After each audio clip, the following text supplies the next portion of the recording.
Hak jingal ka semifinal ke Baar. Jong kariwar link bala peniat da kariwar mingi Football Association.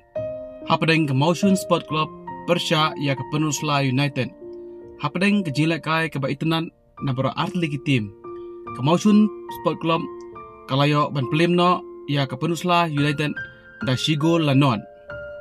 Bad da kane ke jingjom ke Motion Sport Club kan hap banyakun Persya ya ke nengnong peniar penter hakas final kaban salong haka kendai tering ujulai arajar arpusan hakapor sibaje no paisingi hamadan UUP urksawa patau.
Wala yung lapi po sa final. Andre, ako siyang bugya lapi na ilakay kambaha. Kami ang susu.